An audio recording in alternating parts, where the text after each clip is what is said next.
하나님 아버지, 오늘도 우리를 부르심을 감사합니다.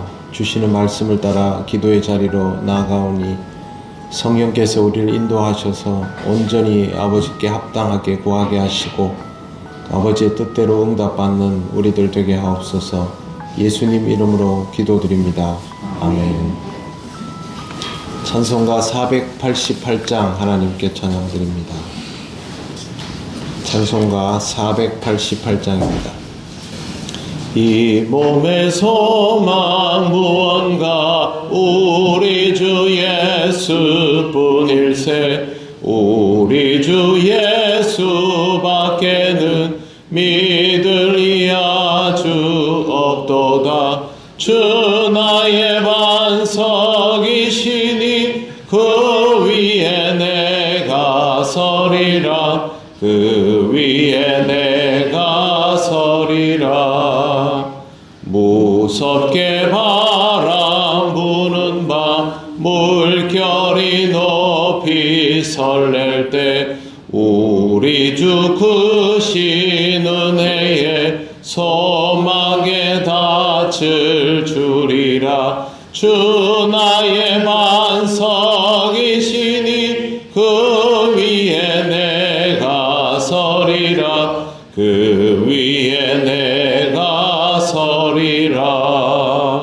세상에 믿던 모든 것 끊어질 그날 되어도 구주의 언약 믿사와 내 소망 더욱 크리라. 주 나의 반석이시니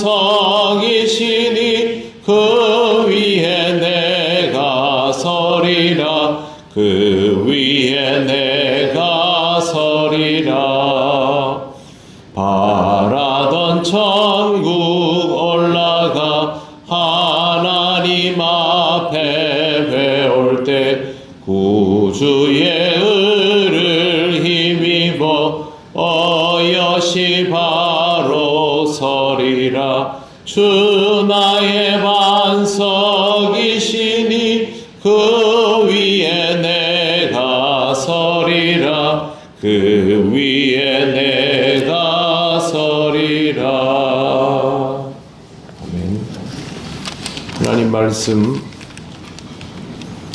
골로새서 3장 12절입니다.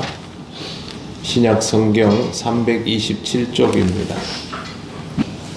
3장 12절 말씀 다 같이 봉독하겠습니다.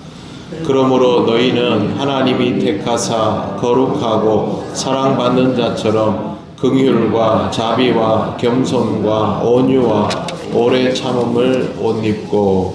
아멘. 네, 오늘은 바울이 그리스도인에 대하여 정의하였던 부분에 대해서 함께 묵상하고자 합니다. 12절 말씀에 보면 이렇게 되어 있습니다. 하나님이 택하사 거룩하고 사랑받는 자.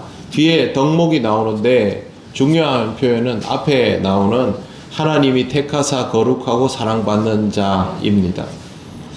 첫 번째, 그리스도인은 하나님의 택함을 받은 자입니다. 우리가 그리스도인 된 것은 하나님의 주권적인 선택을 통해서입니다.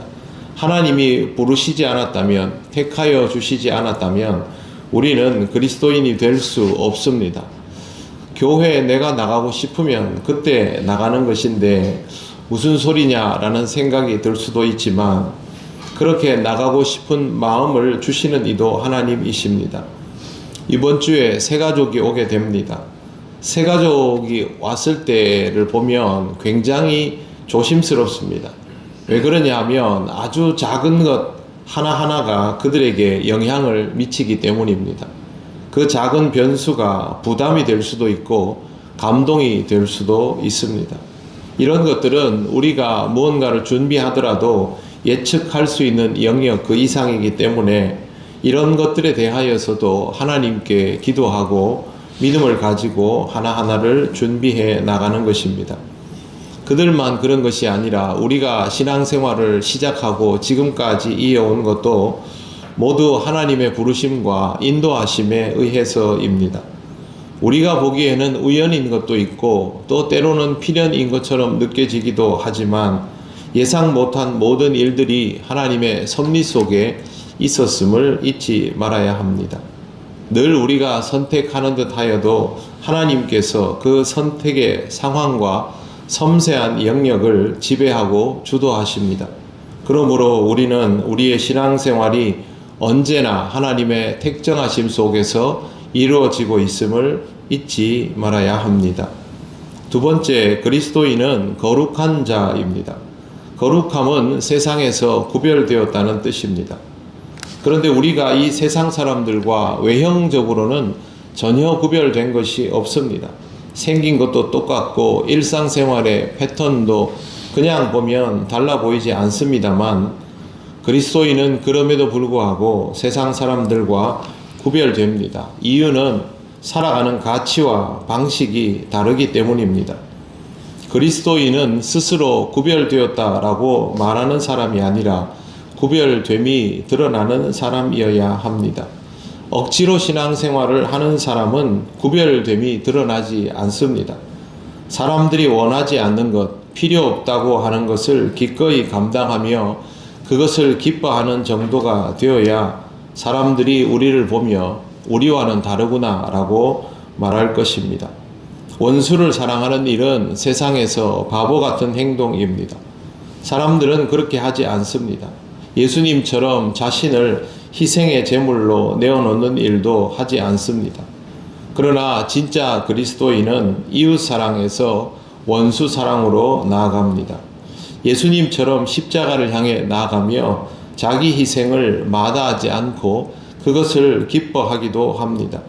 이런 사람들은 누가 보더라도 세상에서 구별되어 있는 사람들입니다.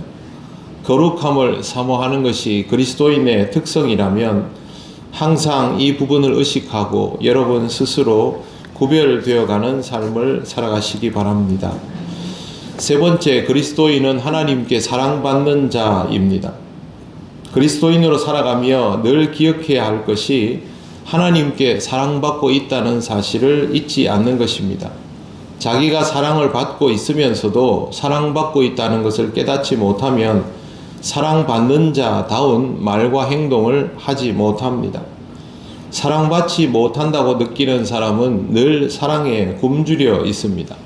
그래서 그 사랑을 끊임없이 확인하려고 듭니다. 하나님께 늘 나를 사랑하느냐 묻고 싶어하고 교회 안에서도 다른 사람들이 나를 사랑하는지 확인하고 싶어 합니다. 그런데 자신이 이미 하나님 사랑 속에 있는데도 그것을 깨닫지 못하는 사람이 교인들이 자기를 아끼고 사랑하는 것을 깨달을 수가 없습니다. 결국 스스로 혼자 고립감을 느끼며 자신을 비하하거나 낮은 자존감으로 힘겨운 시간을 보내게 되고 교감도 잘 이루어지지 않고 항상 엇박자를 내며 고립감을 느낍니다. 그리스도인으로 살아가는 우리에게 만약 이런 모습이 있다면 아직도 하나님의 사랑을 받고 있음을 깨닫지 못하는 것입니다. 바울이 그리스도인을 하나님께 사랑받는 자라고 말하는 이유는 바울 같은 사람도 하나님께서 풍성히 사랑하여 주신 것을 직접 경험하였기 때문입니다. 결국 우리 중에 하나님께 사랑받지 못할 자는 없다라는 사실을 바울이 직접 깨달아 버린 것입니다. 그리고 하나님을 신뢰하며 살아보니 하나님의 이끄심이 곳곳에서 경험되며 늘 하나님의 사랑 속에 있구나라는 것을 확인하게 되었습니다. 어떤 상황에도 하나님이 자신을 놓지 않았음을 발견한 것이죠. 로마서 8장 35절에 이 말씀이 있습니다. 누가 우리를 그리스도의 사랑에서 끊으리요? 환난이나 곤고나 박해나 기근이나 적신이나 위험이나 칼이랴. 이미 끊어질 수 없는 사랑으로 붙들려 있다라는 고백입니다. 사랑하는 성도 여러분, 내가 예수를 믿고 구원받아 보려고 발버둥 치는 것이 신앙생활이 아닙니다. 그리스도께서 나를 지키시려고 힘껏 품으시는 것을 깨달아가는 것이 신앙생활입니다. 내가 할 일은 뒤돌아서 계시는 주님을 향하여 목소리를 높여 외쳐 부르는 것이 아니라 나를 부르시는 주님께로 내가 고개를 돌려 사랑받고 있음을 깨닫는 것입니다. 오늘도 이런 주님의 마음을 헤아리며 택함 받은 자의 삶을 거룩하고 사랑스럽게 살아가시기를 바랍니다. 기도드리겠습니다. 하나님 아버지, 은혜를 감사합니다. 우리가 깨닫지 못하여도 우리를 사랑하시고, 우리가 준비되어 있지 않아도 우리를 택정하시고, 또 우리가 할 수 있는 일들을 말씀하여 주셔서 조금씩 그 삶 속으로 나아가도록 인도하심을 감사합니다. 여전히 부족하고 연약하지만 주님의 은혜 가운데 살아가며 바울이 우리에게 전하고자 했던 이 말씀을 잘 기억하는, 그렇게 살아가는 그리스도인이 되기를 원하오니 성령께서 우리를 인도하셔서 이와 같은 삶이 우리에게 온전히 경험되며 누려지도록 인도하여 주시옵소서. 오늘도 주님의 은혜를 따라 나아감을 감사드리며 예수님 이름으로 기도드립니다. 아멘. 하늘에 계신 우리 아버지의 이름을 거룩하게 하시며 아버지의 나라가 오게 하시며 아버지의 뜻이 하늘에서와 같이 땅에서도 이루어지게 하소서. 오늘 우리에게 일용할 양식을 주시고 우리가 우리에게 잘못한 사람을 용서하여 준 것 같이 우리 죄를 용서하여 주시고 우리를 시험에 빠지지 않게 하시고 악에서 구하소서. 나라와 권능과 영광이 영원히 아버지의 것입니다. 아멘.